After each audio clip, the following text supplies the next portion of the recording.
Tripp Tracy is joining us on the Heaster Automotive Group hotline. Bally Sports, Carolina Hurricanes back home today, taking on the New York Rangers. Tripp, it's another playoff-like regular season showdown between the Canes and the Rangers. I'm hype about this. Yeah, hey, Joe. So am I. Drive into the arena and beautiful Carolina spring day. We in spring yet? I mean, it's I'm looking We forward are to officially, seeing the tailgaters. Yeah, well, it's exciting, no doubt about it. I'm no problem 10-2 driving to the rink for this one. So let's talk about my favorite topic, Tripp, goaltending, and I guess the load management or getting Freddie Andersen in a position where he's ready to go for the postseason. So he's what? He's going to start tonight. We're going to get Kochetkov on Saturday against the Leafs, and then back to Andersen on Sunday against what? Boston, right? Is that how it's going to play out? Well, definitely Andersen tonight, and I don't know who's going to go in which of the games against the Leafs and the Bruins. I'm guessing it would probably go that way. Mm-hmm. Kochetkov, his last start was against Toronto, but first and foremost, Joe, you want Andersen because we know just about a year ago what happened to him in Colorado. You want him healthy for the playoffs. That's first and foremost. You want to manage his workload. But, after the Toronto game, I wanted to see starting in Philadelphia, Freddie to get into that net and make a statement, this is my time. I'm going to own the net. And, he took some huge steps towards that against Philadelphia. Didn't have to be anything more than solid with the timely saves on Tuesday at Madison Square Garden. But in my view, you have obvious depth at that position and trust at that position, but this is his time. And you want to make sure you manage that workload, and then he grabs the moment, with this being his time to own that net.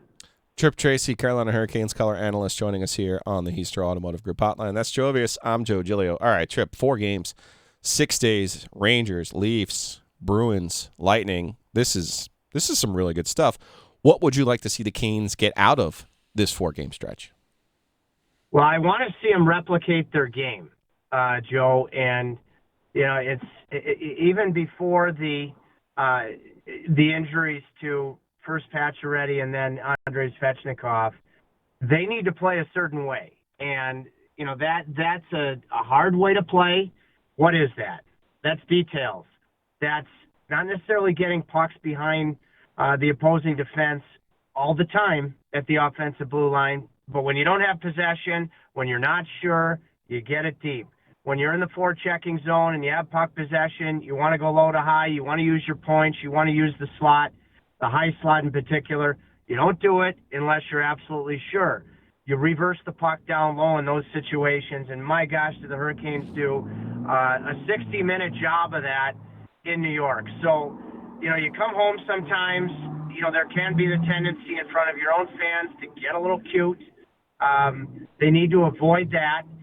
They played their 2 best games in recent memory against teams they have supreme respect for, the weaponry of Tampa, and then the Rangers on Tuesday night. So the respect of your opponent, you worry about your own game, but brings out the best in this club. I want to see against the Rangers, the Leafs, the Bruins, and the Lightning, the Hurricanes replicate that game. I hope that they continue to get really good penalty killing, and I hope they go on the power play more than once a night like they did Tuesday in New York.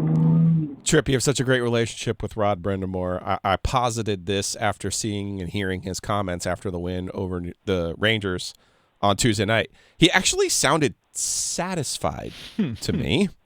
And we've been covering Rod for all these years, and I argued that, the night of the Stanley Cup might have been the only other time I remember him that kind of satisfied. And I'm kind of sort of joking, but he has such high standards. What did you think that he loved so much about Tuesday's performance? Well, the first thing I think about real quickly is, we've got an upcoming game in Ottawa where he got his 1,000th point, and I'm probably going to do my history lesson on TV on that I've been doing, 25th anniversary. And Eric Cole scored, and Rod got the assist, his 1,000th point. Ray Whitney, fittingly, got the other assist. And Eric Cole told me, he said, I couldn't believe it. Rod actually smirked after the goal. He smiled. And then Ray Whitney told me, I never knew this. We stayed in Gatineau, Quebec, near Ottawa after the game, that Ray demanded Rod, who never has a drink, go out for a Crown Royal after in celebration. So just, it just made me think of that. Okay. What he would have been so supremely satisfied about was that is winning hockey. Yeah. And it's a hard brand of hockey. It requires a total buy-in, in particular for your skilled players. And not only did they do it for 60 minutes, they did it after the Rangers scored late the first, and then more importantly and pivotally, they did it after Capo Caco scored right after Jalen Chatfield tied the game at 1. Next shift, get the puck deep. Your captain wins a foot race with strength, out-muscling a couple Rangers, changes sides to Foss, gets it to Nason. The game-winning goal, aside from what it meant, was highlight reel and structurally the way they want to play. But he would have been totally pleased with, not only did they play that way for 60 minutes, they stuck with that way when adversity hit at a couple of key points in that game. Tripp Tracy, Bally Sports, Carolina Hurricanes, joining us here on the OG alongside Joe Giglio. I'm Joe Ovias. All right, time to get philosophical. I understand the concept of this is winning hockey. I don't know about you, Tripp. It seems very stressful, though. While I can give the Canes a lot of credit, this goes all the way back to that stretch around the outdoor game where you had the Cam Ward Hall of Fame night, what could have gone wrong for the Stadium Series, the easy letdown following the Stadium Series. I mean, they were just kind of on a run and finding all these sorts of ways to win. But it's stressful, man, and I feel like I feel like I've been telling Canes fans the last couple of days, buckle up, because I think the way it ended in New York on Tuesday is just going to be the way it's going to go with the difficulty of the Metro and the difficulty of the Eastern Conference. They know how they want to win, but that margin for error, it's going to leave you with some gasping for air at times, don't you think? Yeah, for those that are not playing, it's massively stressful. For those that are playing, it's probably less stress because they're actually just playing the game, but it requires massive faith. And, you look at it, I mean, the reality is this.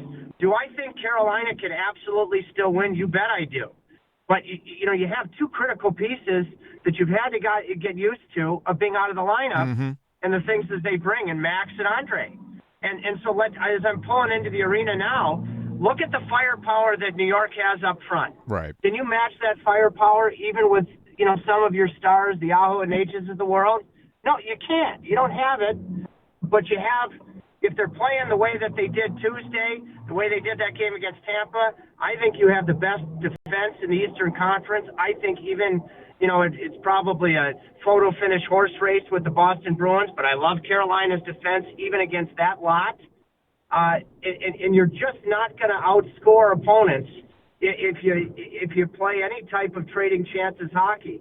Then the final thing is, I watched during that game that when guys like Patrick Kane, Mika Zibanejad, Artemi Panarin, when they have to spend all that, Adam Fox, when they have to spend time, the majority of their shifts in their own end, they get frustrated. Even great professionals and Stanley Cup winners, 3 like a Patrick Kane, you can frustrate them. So is it going to be stressful for all of us? Yeah, probably ages in dog years. But it requires faith for the guys on the roster, and you have to get comfortable in tight hockey games. So buckle up your chin straps. They've shown that ability to be comfortable in tight hockey games. Yeah. That has to be the recipe for success. Yeah, no, I'm with you on that. My worry is, and we can talk about this as we get closer to the playoffs, is what we saw last year, where because of that, it made things more work than it needed to get out of some series, and I think that caught up to them against the Rangers. I just hope that that's not the case this postseason, but we'll have some time to talk about that next week. Yeah, you're right, and but that's why I mentioned I hope they get more than one power play. Yeah. If their power play can find a groove, their penalty kill, I know you got to wrap up, but their penalty kill took some big picture approaches probably back in the first third of the season. Tripp, are you beeping at somebody? Somebody beeping at you, man? No, I always beep at these tailgaters. It's great. Okay. I thought you were getting mad at people. Oh, yeah, no. These tailgaters that have been at every home game since 2009, some huge Caniac greats. Larry Scoggins is the guy that's the maestro, so I hawk with them. But the penalty kill, as we could get into specifics another time, has taken some really cerebral steps, big picture approach to being able to deal with the top skilled power plays in the East and in the league. And the power play, it hasn't gotten enough reps, but hopefully it will. That could give you some separation when you speak to what you're speaking towards, Joe. Okay. That if your power play is humming, then, you play this way of your 5-on-5 foundation, you stick to it, your power play's going. That's going to give you notable goal-scoring production. That's a big challenge, but that's that carrot. That is not just a carrot, but it's necessary. Tripp Tracy, Bally Sports. All right, man. We'll be watching tonight. Take it easy.